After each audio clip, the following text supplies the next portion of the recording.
You may not leave the state of Michigan without permission of the court. Prior to your release, you will be placed on a GPS tether. You will not be released before that GPS tether is placed upon you. You must continue all mental health treatment as a condition of your bond. Bond will be set in the amount of $25,000 cash surety, as requested by the prosecution's office. Okay, let's be honest. At this point, if Michigan athletics were a person, they'd be the friend who keeps saying, "No, seriously, I've changed," and then shows up with another scandal 3 weeks later. She's breaking up a marriage, a home. She's half of this scandal. She knew the rules too. She broke the rules also, not just him. I imagine she's going to be terminated too, right? Don't they have to? I don't know when somebody is, when you're subordinate or whatever, like, I don't know how that plays out. Like, couldn't you just say that she was, in fear for her job or career? But if the rule is that there's no inter-office philandering, regardless of the position, then she broke that rule also, didn't she? I guess so. Yeah. Yeah. So, I mean, if we're going to be fair about this, she is half of the problem in this equation. And this was all the weird thing about this is that this was on Twitter like a week and a half ago. That there are random people. One of them was a former Michigan quarterback. The other people were just alumni, boosters that were tweeting Michigan all of these things about, hey, this guy cheated on his wife. He forced her to have an abortion. You need to fire this guy. And then a week and a half later, boom, it actually happened. So I would imagine that she had told a lot of people what was happening around that area. Obviously, one of the two had to tell somebody first for it to start snowballing like that. How long do you think it was going on for? You think this was long? At least a year. Because I think he promoted her from like some sort of recruiting coordinator to his executive assistant. That's how she went from $53,000 a year to $90,000 a year. Because she was his executive assistant as of like 2024. Yeah. So this was probably going on for almost a full year. Because what's happening in Ann Arbor right now isn't just one bad decision or one rogue coach. It's a full-blown pattern. And Sherrone Moore's very public collapse just ripped the curtain all the way back. But the thing with this is, you ever know, I don't want to get too deep, but you ever know somebody that has everything, right? Finances, do good for themselves, educated, right? Got family, kids, and they do wrong, they get fired because they did something wrong. They like, well, what am I living for? What have I left to live for? Right? So the mental aspect of this thing is super big. They need to check that out. But once they feel like he's clear and he goes through the steps, right?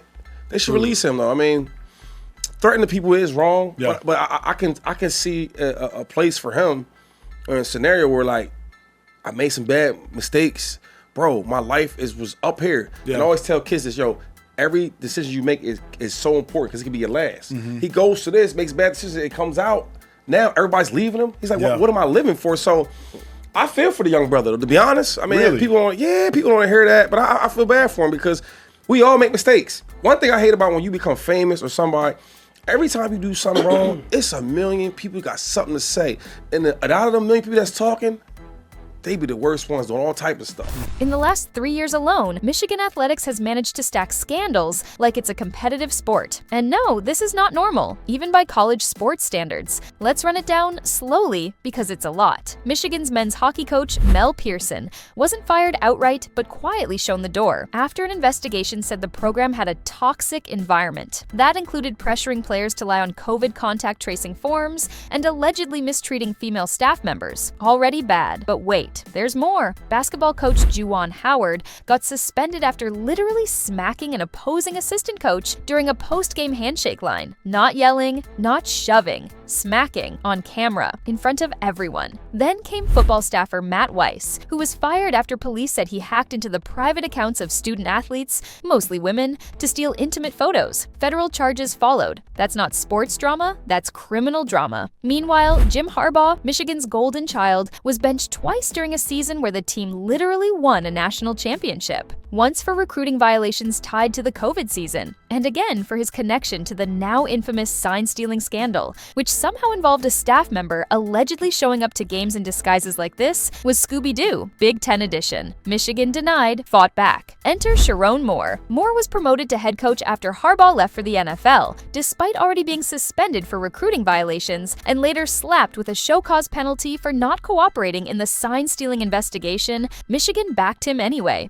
And here's where the tea really starts boiling. According to prosecutors, Moore had been in an intimate relationship with a staff member who reported directly to him. That alone isn't illegal, but university policy is crystal clear. If you're the boss, you must report it. Moore allegedly didn't. Worse, when the relationship was first investigated, both Moore and the woman denied it. Case closed. Or so Michigan thought. Fast forward to last week. The woman allegedly ended the relationship. Moore allegedly responded with a flood of texts and calls. She then went to university officials and told the truth. Moore was fired that same day. And then everything spiraled. Prosecutors say Moore broke into the woman's apartment, grabbed kitchen scissors and a butter knife, and threatened to kill himself while blaming her for ruining his life. He was arrested, jailed for 2 days, and charged with 1 felony and 2 misdemeanors. This is no longer football drama. This is serious, frightening behavior. Moore appeared in court wearing a white jail uniform, barely speaking, while his lawyer argued for him. He was later released on bond with strict conditions: GPS monitoring, no contact with the woman, no going near her home, and mandatory mental health treatment. Now here's where people really start side-eyeing Michigan. Moore was fired quickly, but reportedly without anyone from Human Resources present.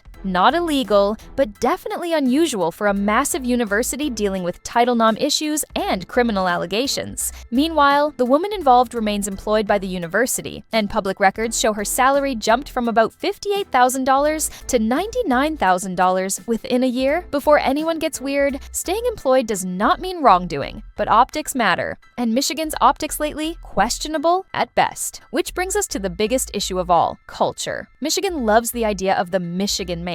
It's been part of the school's identity for decades. But here's the problem. Most of the people tied to Michigan's recent scandals are Michigan men. Juwan Howard, alum Jim Harbaugh, alum Sherrone Moore, longtime insider, athletic director Ward Manuel, played under legendary coach Bo Schembechler. At some point, the question has to be asked: is this pride, or is it an echo chamber? Former employees say the athletic department has a serious brand protection problem. Not necessarily that people don't care, but that winning and reputation often come first. Accountability comes later, sometimes much later. We've seen it before. Michigan didn't immediately fire Mel Pearson. They let his contract quietly expire. Juwan Howard stayed on the job after multiple incidents until the team went 8-24. Harbaugh fought every allegation until the NCAA forced consequences. Now Moore's situation has dragged Michigan into its darkest spotlight yet. Outside investigators aren't just looking at Moore anymore. They're examining procedures, oversight, and whether repeated misconduct slipped through the cracks because no one wanted to rock the boat. And this time,